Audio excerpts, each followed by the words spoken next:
Aqui o pastor Lucas vai para aí? Aê, pastor Lucas! Tá bem? Tudo bem, graças a Deus. Tá bem calor aqui, ó. Tô todo suado. Então muito calor. Caramba. Aqui tá muito frio aqui, está. Nossa, tá frio demais da conta aqui. Eu nem sei. Meu querido, eu pedi uma oração sobre o Senhor, por favor. Obrigado, Pai, por ter trazido aqui. Então, agora o pastor Lucas, que vai falar as tuas palavras. Muito obrigado pela tua unção, muito obrigado por carregar ele, muito obrigado por todos esses mistérios lindos que o Senhor dá para todos aqueles que fazem a tua vontade. Pedimos agora que tua mão esteja sobre o pastor Lucas e que ele venha falar as tuas palavras e nos educar, nos instruir, suas palavras incríveis que o Senhor tem para todos nós, suas instruções. Em nome de Jesus, muito obrigado, Senhor, por essa oportunidade. Em nome de Jesus, amém, amém, amém. Amém. Fica na paz, querido. Amém, glória a Deus. Amém, glória ao Senhor Jesus. Então, irmão, a paz do Senhor Jesus para todos, a irmã Mônica, o pastor Jones, o irmão Evandro, né, todos que estão aqui na live, a irmã Gislaine, né, a irmã Eliana, Maria do Carmo, deixa eu ver quem mais aqui. Então, a paz do Senhor Jesus, irmã Lara, Ana Nascimento, para todos aí, a paz do Senhor Jesus para todos. Então, irmãos, na semana passada nós tínhamos feito uma avaliação, uma análise da nossa condição espiritual diante de Deus, né? Nós queremos acertar o alvo, que é Jesus, né? E nós vimos que existe do lado esquerdo o coração tendencioso para o mundo, para o pecado, né? Por causa da carne. E do outro lado, o homem tentando se justificar para parecer justo diante de Deus, usando da própria palavra para fazer ele mesmo a própria justiça, e fazendo disso um juízo condenatório sobre ele e também sobre os outros, né? Porque o fariseu, ele não perdoa o seu próprio pecado, ele acusa porque ele também não se perdoa. Pastor, o pessoal está falando que o seu áudio está baixo. Ai. Será que eu tenho que aumentar aqui? Eu senti ele um pouco. Fala aí, vamos ver. Alô? Aqui parece que está melhor, mas eu não sei. O pessoal fala aí. Eu tô com... Bom, eu coloquei a mesma configuração da semana passada. Agora melhorou? O meu microfone, deixa eu ver aqui as configurações, deixa eu ver. Áudio. Eu tô com o mesmo microfone. Se por acaso... Parece que o microfone está um pouco abafado, parece que está um pouco abafado, assim, não está saindo como na semana passada. Deixa eu fechar algumas janelas aqui, talvez tenha algum problema com janela. Está tendo um... tem um motor aqui do computador que está muito quente, ele está funcionando aquele resfriador, né? Está bem quente aqui. Dá para aumentar o volume do microfone, talvez? Estou tentando ver onde eu mexo aqui, porque eu não tenho muita experiência aqui, ó. Padrões microfone. Cancelamento de ruído, reduz áudio estéreo. Será que isso aqui ajuda? Alô, melhorou? Eu estou sentindo a mesma coisa aqui, querido. Como é que tá aí, pastor Jones, a Eliana? Vocês falaram que o som está muito baixo aí. Aqui tá um pouco... achei. Era isso. Achei. Era isso. O volume do microfone. Ai, que bom. Era isso. Tá alto agora. Obrigado, querido. Obrigado. Opa. Agora tem que deixar aqui. Deixa eu ver se melhora aqui. Áudio estéreo. Não sei. Melhor áudio estéreo. Não sei. Bom. Vamos lá, então. Todo mundo tá me ouvindo agora. Eu vou diminuir o meu volume para eu não ficar surdo, tá? Eu acho que tá tudo bem agora, né? Por favor, me digam se está tudo bem. Certo. Vamos só conferir mais uma vez para a gente continuar. Áudio do microfone. Está no máximo agora. Bom, então, irmãos, nós estávamos fazendo aquela análise porque nós estamos preocupados com o foco que é o Senhor Jesus Cristo. E nós não queremos pecar e ir para o mundo, né? Voltar para trás, e nem queremos cair no legalismo religioso, né? Nós estamos agora, nas condições que está o mundo, numa iminência Veio uma apostasia. Essa apostasia é exatamente isso. É você desviar-se do Senhor, ou para o mundo, ou para a justiça própria. Então nós tínhamos lido Romanos, né, do capítulo 6, e tínhamos comentado alguns versículos. Então vamos continuar fazendo essa análise para a gente descobrir quais são as coisas que a gente tem que tomar posição, né? No interior do nosso coração, rendendo o nosso interior com confiança, né, lançando fora todo medo, tudo que não provém do Senhor. Então nós paramos no capítulo 6 de Romanos, verso 14, e dizia assim: porque o pecado não terá domínio sobre vós, pois não estáis debaixo da lei, mas debaixo da graça. Veja só, irmãos, a palavra de Deus ela está colocando todo o mistério da condição humana, né, utilizando aqui por Paulo a lei e a graça. Então ele está fazendo uso da lei e da graça. Por quê? Porque a lei dava regras, mas se você cumprisse só pelas regras, você seria como um robô. Você não teria o coração disposto a fazer por amor, certo? Então, quando vem a graça do Senhor, ela abre a possibilidade para nós fazermos tudo com amor. Acontece que o coração do homem já existe desde que Deus criou o homem. Só que o homem teve que aprender sobre ele mesmo, né? E nós chegamos ao ponto de estarmos sempre procurando ao Senhor para nós nos entendermos, porque nós não nos entendemos. Nós realmente fazemos coisas que nós ficamos assim, poxa, mas como é possível? Eu não queria fazer as coisas e acabo fazendo. Então o amor de Deus, ele vai nos colher lá embaixo, lá no profundo do nosso coração, para nos levantar, né?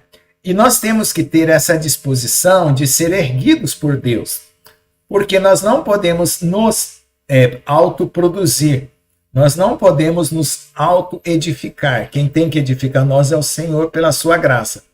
Então, quando ele está dizendo aqui que o pecado não terá mais domínio sobre vós, não está debaixo da lei, mas debaixo da graça, porque agora as regras que nós criamos, ou que nós imaginamos na nossa mente, elas já vão estar depositadas intimamente no nosso coração pela fé, por aquilo que nós já apresentamos para Deus em disposição para obedecer. Então vamos continuar com isso. Pois que pecaremos porque não estamos debaixo da lei, verso 15, mas debaixo da graça de modo nenhum. Então muitas pessoas acham que se elas tirarem as cordas que prendem ela na lei, né, que são os mandamentos, aqueles mandamentos todos que ela fica lembrando dia após dia, repetindo, ela pensa que se ela se soltar, ela vai pecar, porque ela precisa estar amarrada, aprisionada, como uma regra, e não com um coração. Então, o que acontece? Quando a pessoa se sente livre, ela fica apavorada, com medo de pecar. E Paulo fala assim, você vai pecar porque não está debaixo da lei? Não, de modo nenhum, agora estamos debaixo da graça. Então a graça, ela conta com o Espírito Santo de Deus dentro de você para te ajudar, para te levantar, para te dar força. Então ela vai guiar a tua consciência e o teu íntimo, o teu coração.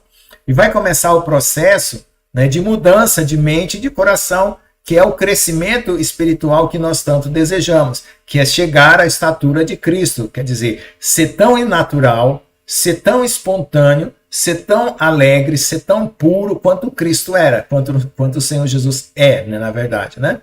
Então é isso que nós queremos viver uma vida onde a alegria, a pureza, a santidade é uma coisa espontânea, não tem aquela força, não é forçado, né? Às vezes tem gente que força até amar, né, o seu esposo, a sua esposa. Ele não deixa a graça de Deus trabalhar para ele amar verdadeiramente. Então, muitas das coisas que as pessoas fazem, às vezes, são forçadas e não espontâneas. E o Senhor quer coisas espontâneas, voluntárias, verdadeiras, né? Então, nunca force nada, porque quando você força as coisas, você está com medo. Você se rende, se coloca na posição, se humilha, conta para o Senhor qual é a sua dificuldade, onde está o seu problema. Eu não tenho a empatia pelo meu próximo, eu sinto dificuldade. Irmãos, tem pessoas que tem dificuldade de sentir empatia, né? Tem graus e graus de ser humano, certo? Tem graus e graus. Por exemplo, tem autistas que eles não têm muita empatia, eles vivem para dentro de si. Então, eles não vão perder a sua alma porque nasceram autistas, mas eles vão aprender a ter empatia, porque a graça de Deus vai trabalhar no seu coração. Então, empatia, o que é? É sentir a dor do outro, é se colocar no lugar do outro. Então, muitas coisas, por causa da nossa natureza caída, estão destruídas dentro de nós. E o Senhor Jesus, ele não vai fazer uma reforma. Ele não vai pegar pedaços bons ou jogar fora os ruins e pegar os bons e ficar arrumando. Ele vai criar uma nova criatura. Essa nova criatura, ela é gerada pela palavra. E é por isso que você, depois que você creu, e você se batizou, deu testemunho, você tem que se alimentar dessa palavra, porque ela vai gerar um novo homem em você. Ela vai trabalhar na sua consciência e no seu coração. Essa palavra, ela é viva e ela é eficaz, é poderosa. Ela vai mexer dentro de você e vai edificar você. É por isso que nós vivemos uma vida devocional, onde você levanta de manhã cedo, faz a sua oração, pega a sua Bíblia, lê. Eu faço muitas coisas por tema.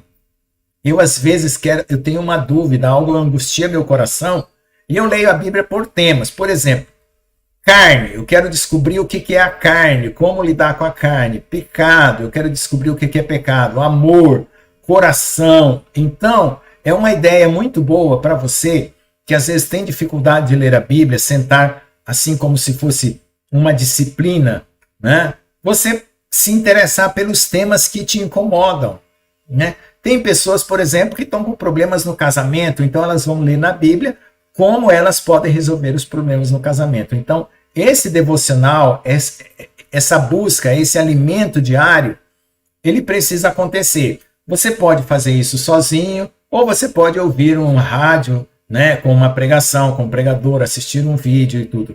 Tudo isso é importante, tudo isso vale a pena. Mas você precisa estar se posicionando para acontecer o desenvolvimento espiritual no seu coração. Então, não sabeis vós que a quem, verso 16, vos apresentardes por servos para lhes obedecer, sois servos daquele a quem obedeceis, ou do pecado para a morte, ou da obediência para a justiça. Então você vai fazer o seguinte: antes você não tinha escolha, você estava na carne e no pecado, você não tinha escolha, você era carregado com correntes pelo inimigo e ele te levava para onde você às vezes nem queria e você não tinha nem ideia de que você era pecador ou de que você estava cego. Você era simplesmente conduzido. Agora o Senhor entrou no seu coração, aquele valente, né, que estava escravizando você foi removido. Jesus entrou e removeu. E aí o que vai acontecer? Agora você está limpo, está livre. Aí você se apresenta para quem? De volta para aquele que te escravizou? Não. Você se apresenta para Jesus e fala assim: olha, Senhor, aqui estão minhas mãos, aqui estão meus pés, aqui está meu coração, aqui está minha mente. Usa, trabalha, me motiva, me leva a fazer a tua vontade. E eu quero desenvolver esse relacionamento contigo. Eu quero te amar, eu quero te conhecer. Então, irmãos, você vai conhecendo o Senhor, porque ninguém ama aquilo que não conhece. Você vai crescendo no conhecimento do Senhor e vai sendo transformado. Durante essa trajetória, onde você se dispõe para o Senhor, continua acontecendo às vezes alguns pecados, algumas falhas, né? Alguns costumes ainda estão ali presentes, mas não se preocupe, continue indo para frente. É o que nós temos falado. Nós não vamos ficar preocupados com essas coisas eventuais, porque agora o pecado ele não te mata mais. O pecado ele não te mata mais. Ele apenas ficou como uma gripe que vem e passa e vai embora. Então agora você continua indo para frente, certo? Não olhando mais para as suas fraquezas, olhando para Jesus. Não pensando mais em pecado, mas em amar, em praticar o amor, em se colocar determinadamente em amor. Porque quanto mais em amor você pensar, menos em pecado você vai praticar. Quanto mais em amor você colocar o seu coração para Deus, menos você vai estar ocupado na carne, né? Porque são duas coisas opostas, é como uma gangorra, quando uma sobe, a outra desce. Então, é isso que você tem que fazer. Então, diz aqui, ó, mas a graça de Deus, que tendo sido servos do pecado, obedeceste de coração a forma de doutrina a qual foste entregue. Então, o pecado, ele exercia um domínio como se fosse uma doutrina. Ele subjugava nós como uma doutrina obrigatória. Você não tinha escolha. A doutrina, quando você estava na carne, antes de conhecer a Jesus, era uma doutrina obrigatória. Você não tinha escolha. Quem está no pecado, quem está no mundo, não tem escolha, mas quem está na graça, agora tem escolha. E ele diz assim, e libertados do pecado, fosse feitos servos da justiça. Paulo está dizendo assim, olha, se você era escravo lá, nas piores condições, seja escravo de Jesus. Porque sendo escravo de Jesus, ele vai ordenar e você vai obedecer. Embora o Senhor quer que nós sejamos filhos, né? Porque diz assim, que o filho permanece para sempre na casa do pai. O servo não. O servo tem um dia que ele é liberto e vai embora. Mas o filho permanece para sempre. Então nós desejamos ser filhos. E João fala, né? Com grande amor o Pai tem nos dado de sermos chamados filhos de Deus. Então, filho é aquele que participa do mesmo sentimento. É aquele que participa do coração de Deus. Quando você tem um filho, você deseja conversar com seu filho, dialogar com seu filho, trocar ideias, ensinar as suas experiências de vida, né? E aí, ouvir do seu filho os problemas que ele está enfrentando, e assim o nosso relacionamento com Deus. Você deseja ter essa comunhão, essa comunicação contínua. Não é uma comunicação que acontece uma vez no domingo, quando você vai no culto. Não, é pai e filho conversa todo dia. Acorda de manhã, né, em casa, quando você tem o pai e tem o filho ou filha, bom dia, pai, bom dia. E é uma conversa todo dia, é um trato na hora do almoço, é levando você para a escola, é trazendo você da escola, enfim, é um trato. Então, assim, Deus também quer se relacionar conosco, porque Ele é pai, Ele tem os sentimentos de um pai amoroso, igual o pai, mas em muito mais elevado, porque a figura humana, ela apenas é uma forma menor, né, daquilo que Deus é. E libertados do pecado, foram certos. Falo como homem. Então ele está explicando assim, olha, como homem eu estou fazendo essa comparação. Porque pela fraqueza da nossa carne, quando nós estávamos fracos, nós não tínhamos vontade própria, nós nos apresentávamos como membros para servir a imundícia. Então nós não tínhamos vontade própria. Então os nossos membros serviam a imundícia. Mas agora, né? E a maldade, né? Servia a imundícia e a maldade. Assim agora, né, apresentais para vossos membros para serem servos da justiça para a santificação. Então, todo dia, quando você se apresentar de manhã cedo, fala, eis-me aqui, Senhor, os meus braços, as minhas mãos, as minhas pernas, o meu coração, o meu pensamento, o meu sentimento. Eu apresento a ti nesta manhã para te servir. Isso vai ser a obra de santificação que vai desenrolar na sua vida. Ok? Então, irmãos, eu não consigo pensar em todo tipo de pessoa. Eu uso alguns exemplos comparado ao que eu sofro, às dificuldades que eu tenho, certo? Então, o que acontece? Existe uma gama muito grande de pessoas com diferentes problemas, com diferentes dificuldades, né? Umas têm dificuldade de orar, outras têm dificuldade de, às vezes, acordar de madrugada para orar, outros têm dificuldade para ler a Bíblia, outros têm várias dificuldades, né? Então, veja só. Eu tenho muita luta contra os meus pensamentos, porque eu trabalho como professor, eu uso muito a mente, né? E às vezes até com os sentimentos. Eu tenho muitos conflitos. Então, o que eu faço? Colocando eu como exemplo, eu apresento os meus sentimentos diante de Deus. Quando eu vejo passar um pensamento na minha mente, eu vejo assim, poxa, esse pensamento é horrível. Eu não quero isso para a minha vida. Eu falo, ó, Senhor, tem um pensamento passando aqui, ó.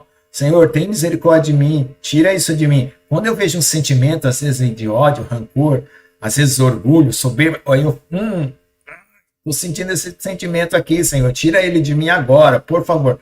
Então isso é como eu vivo hoje. Quer dizer, sempre olhando, vigiando, né? Vigiar e orar e colocando diante de Deus tudo. Então eu fico que nem um guarda vigilante, todo dia, toda hora, né? O guarda, ele olha para um lado, olha para o outro, né? Ele tem aquela faixa, aquela lanterna, né? E vai com aquela lanterna para lá e para cá, vigiando.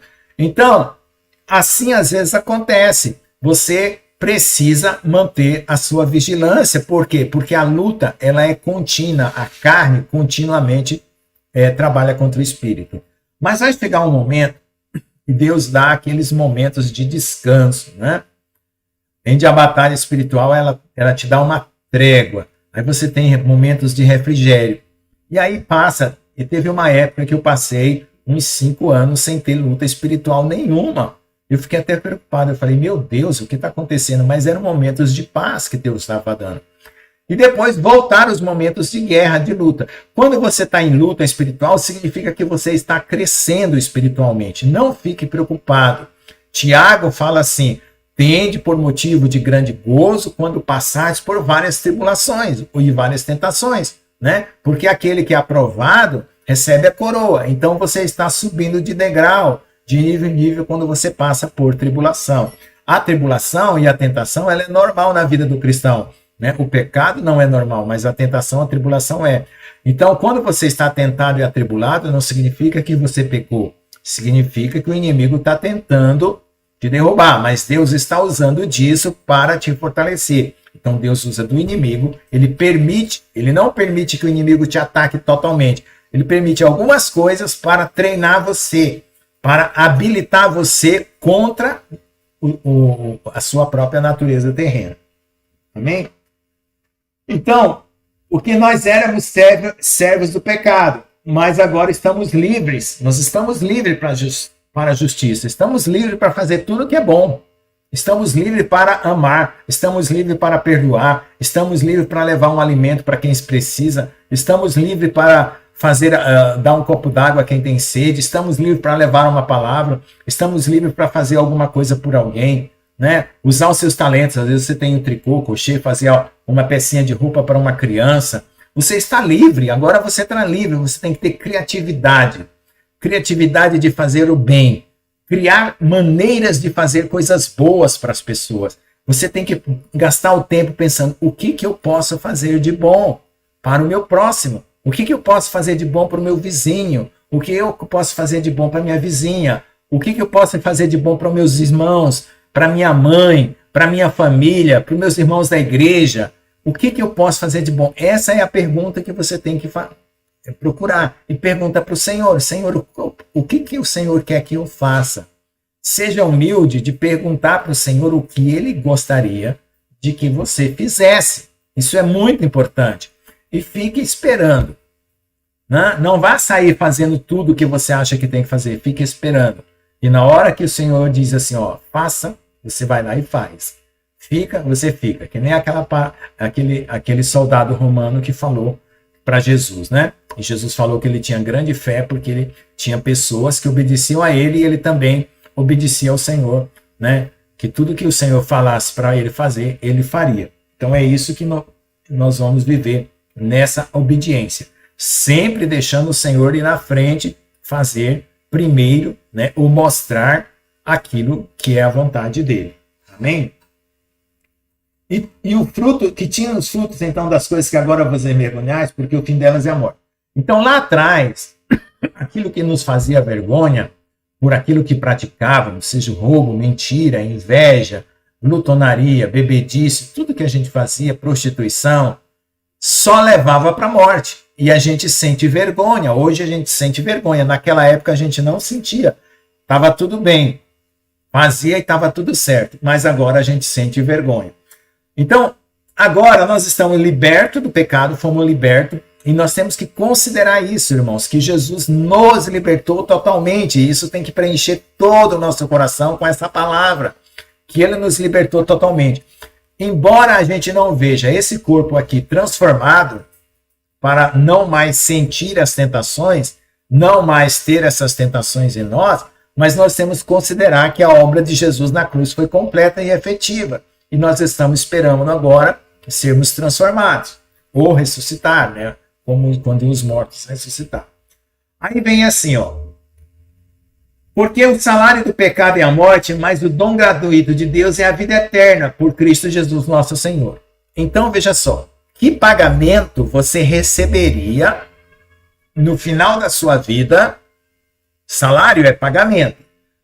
Que pagamento você receberia no final da sua vida se você tivesse levado toda uma vida de pecado? Que pagamento você receberia? A morte. Mas agora, você não vai mais receber esse pagamento. Né? Por que não vai receber pagamento? Porque Deus te deu o dom gratuito da vida eterna. Então, aquele pagamento que você ia receber, você não vai receber mais. Por quê? Porque você creu em Jesus e ele perdoou os seus pecados. Você se arrependeu, confessou, colocou diante de toda a sua vida e seu coração. Então você anulou. Jesus rasgou aquela dívida toda, né? Que estava marcado lá, todos os seus pecados, sua dívida. Então agora é um dom gratuito. E é um dom por quê? Porque você não merecia. Você não fez por merecer. Deus teve misericórdia de você. Te deu o dom da fé para crer no seu Filho. Então, praticamente, né? Você não fez nada. Você só creu. Mas o crer foi dom de Deus. Você se rendeu.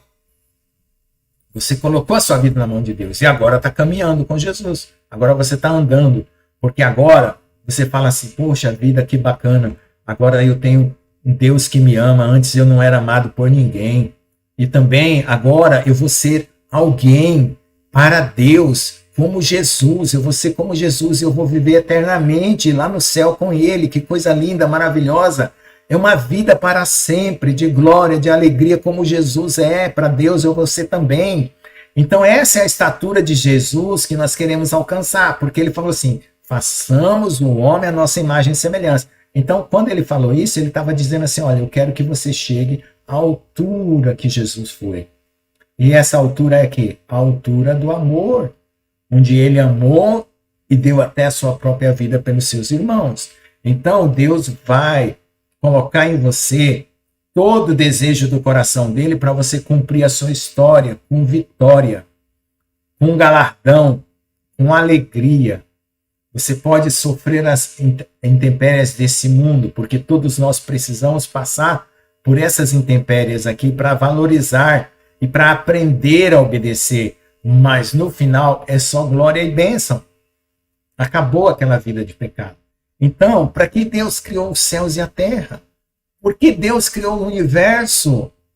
Para nos amar e nos fazer semelhante a Ele, para que nós possamos adorá-lo. Adorar a Ele em perfeita justiça e santidade. Então, qual é a maior finalidade da nossa vida? Contemplar a glória e a formosura de Deus. Isso nos transmite a satisfação de existir. Você fica grato porque você existe, porque você está contemplando a glória e a majestade de Deus. Você começa contemplando na criação, vendo o sol, a lua, as estrelas, as coisas que ele criou. Depois você vai contemplar essa graça e essa formosura no seu íntimo, vendo que Deus está morando dentro de você. E no final você vai contemplar lá com Ele, quando você estiver com Ele, diante da sua face. Então essas são as etapas que nós temos que alcançar. Então no capítulo 7, vamos continuar um pouco aqui, né? Não sabeis, pois, irmãos, capítulo 7 em Romanos, que falo aos que sabem a lei, que a lei tem domínio sobre o homem por todo o tempo que vive, porque a mulher está sujeita ao marido. Ele vai fazer a comparação entre a mulher e o ser humano, e a lei é igual ao marido. Enquanto ele viver, está ligada pela lei, mas morto o marido, está livre da lei. Então, para você se libertar da lei, o que teve que acontecer? Né? Ele vai contar aqui o que teve que acontecer, né? Se você é um marido, uma esposa está unida ao marido. Se você é um homem, uma mulher está unida à lei. O que aconteceu? De sorte que vivendo o marido será chamada adúltera se for de outro marido. Mas morto o marido, livre está da lei. E assim não será adúltera se for de outro marido. Então, antes o nosso marido era a lei. Agora o nosso marido é Jesus. Se você quisesse sair da lei para Jesus, sem ter morrido, o marido, você seria adúltera. Então, o que aconteceu? A lei morreu. A lei morreu com Jesus na cruz. A lei morreu. E você morreu para a lei. E agora você pode ser de Jesus. Por quê? Porque a lei morreu. Agora é Jesus que domina você, não é mais a lei. Olha só. Assim, meus irmãos, também vós estáis mortos para a lei, pelo corpo de Cristo. Capítulo 7, verso 4. Para que sejais de outro. De quem que você vai ser agora? Daquele que ressuscitou dentre os mortos, a fim de que demos frutos para Deus. Então nós agora somos de Jesus, não somos mais filhos da lei ou esposos ou esposas da lei. Nosso marido não é mais a lei. Nosso marido agora é Jesus. Porque quando estávamos na carne, as paixões do pecado que são pela lei operavam em nossos meios para darem fruto para a morte. Mas agora, tendo sido libertos da lei, tendo morrido para aquilo que estávamos retidos, para que sirvamos em novidade de espírito e não na velhice da letra. Então, a lei, toda vez que ela dava uma regra para nós, certo? Ela induzia ao mesmo tempo um pecado. Porque a nossa natureza descobria, isso é pecado. Então a carne fala assim, eu quero. Entende? Toda vez que não adulterarás, se a lei falar não adulterarás, não matarás, se a lei fizesse qualquer regra, a carne fala assim, é isso que eu quero. Então a carne, ela se estava oposta a Deus. Por que ela estava oposta a Deus? Como é que eu entendo que a minha carne é oposta a Deus? Quando eu lembro que Adão comeu do fruto do bem e do mal. Então instaurou-se nele a vontade da carne, que é a mesma vontade do diabo. Então, Satanás, quando ele ofereceu aquele fruto para Eva e para Adão, foi de caso pensado. Não pense que ele ofereceu sem saber o que ia acontecer. Ele sabia o que ia acontecer com o homem. Então, ele ofereceu aquele fruto de caso pensado, porque ele queria dominar a criação de Deus. Ele derrubou 1/3 dos anjos e agora queria dominar a humanidade. Então, ele queria criar um exército para lutar contra Deus. Certo? Então era esse o caso pensado de Satanás. Então instaurou-se em nós um eu, que não é o eu formado por Deus, criado quando Deus pensou em mim, pensou em você, pensou no pastor Jones, pensou na irmã Eliana. Ele não pensou em nós desse jeito que nós estamos. Ele pensou em nós como Jesus é. Então esse foi o pensamento de Deus. Então o nosso verdadeiro eu está escondido em Cristo. E nós temos que buscar esse verdadeiro eu, porque é esse eu eterno que antes da fundação do mundo, antes de Satanás cair, antes de criar o céu e a terra, tudo, Deus já tinha pensado em cada um de vocês, em cada um de nós. E é isso que nós queremos. Aí você fica curioso, como que é então que eu sou realmente? O que eu sou realmente? O que Deus quer de mim? Como Deus me vê? Então você vai sentir o amor de Deus. É aí quando você começa essa jornada para descobrir Jesus em você e você em Jesus. São um dentro do outro, né? Jesus em você e você em Jesus. Aí você vai atrás dessa jornada maravilhosa. A sua vida na terra é essa descoberta maravilhosa. Quando Jesus brotar em você, pronto, você chegou no lugar desejado e vamos morar com Jesus no céu. Amém? Amém. Eu entrei aqui agora, parece que é um excelente tópico, parece que a gente dá essas paradas perfeitas. Esse é um conceito muito, muito novo, que o senhor tem falado aí, quando Deus criou a gente, né? Ele estava falando que Deus é perfeito, ele só pensa tudo que é positivo. Um profeta aqui nos Estados Unidos falou isso, falou que o que nós somos aqui não é exatamente quem nós somos, né? Quem é encostado com maligno, aquilo outro, faz aquela diferença toda. Quando ele foi para o céu, algumas coisas ficou aqui na alma, aqui na terra. Exatamente isso que o senhor está falando, pastor. Se o senhor quiser continuar isso semana que vem. Vamos continuar, com certeza. Porque Deus, quando criou a gente, não imaginou a gente assim, imaginou a gente perfeito, no início, perfeito e tudo, totalmente, um ser totalmente diferente. Aqui o maligno, os espíritos encostam tanto na gente que a gente vira outra pessoa. Meu querido, nós temos que amar esse projeto de Deus para nós. É lindo essa parte aí, pastor. E eu acho que Muitos poucos sabem disso, viu, pastor, né, nas igrejas, tá? Que quando Deus criou a gente perfeito, perfeito, perfeito. Não pensou nada disso, essas coisas. O mundo não consegue entender isso não, tá, querido? Que Deus, ele é positivo. Perfeito para você começar a semana que vem, pastor.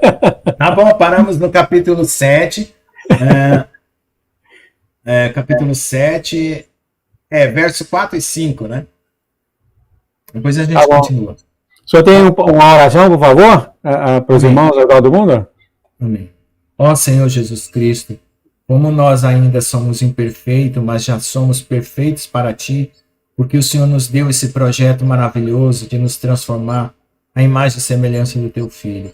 Trazemos o nosso coração a Ti, Senhor, por aquilo que o mais profundo que ainda nos inquieta, que ainda nos agride, que ainda nos angustia, Senhor, seja atingido pelo Teu amor.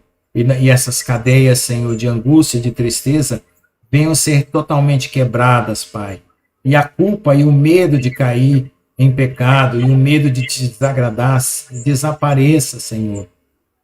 Que nós percamos a consciência da nossa carne, a consciência da velha natureza, e possamos ganhar a consciência da nova natureza em Cristo Jesus, recebendo de Ti a Tua mente, a Tua própria mente, para sermos um contigo, Senhor.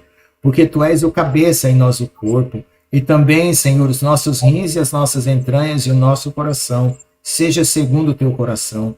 Por favor, tenha compaixão de nós, Senhor, porque muitas vezes estamos no limite das nossas forças. Estamos lutando contra o nosso velho homem, mas não conseguimos vencê-lo ainda, porque ele sempre tenta criar uma nova recorrência, um novo motivo, uma nova situação, um remonte de pensamentos, de sentimentos. Ó Pai, nós temos vivido nesse ciclo angustioso por muito tempo, mas agora é chegado o tempo, Senhor, de o Senhor quebrar definitivamente esse jugo e nos transportar definitivamente para o Teu trono, para diante da Tua face. Por favor, Pai, esteja fazendo isso no coração de todos, dos meus irmãos, de todos ao redor do mundo e no meu coração também, no coração de todos que nós amamos, familiares, parentes, para que a Tua graça os alcance. Alcança os perdidos, Pai. Acha os perdidos, Senhor Jesus, nessa terra. Vá ao encontro desses perdidos que estão no mundo. Talvez sejam os nossos amigos, os nossos inimigos. Talvez sejam, Senhor, os nossos colegas de trabalhos, como eu, professores, colegas e funcionários. Talvez sejam os meus alunos, talvez sejam outras pessoas que estão nas ruas, Pai, andando, Senhor, de um lado para o outro, pedindo comida, pedindo alguma roupa, pedindo algum caçado. Tu sabe onde estão esses perdidos, Pai. Vá ao encontro deles, Senhor Jesus, e os acha a todos, Pai. Em nome de Jesus. Amém e amém. Amém, amém, amém. Muito obrigado, Deus, pela presença do pastor Lucas. Fica na paz, querido. Amém. Amém.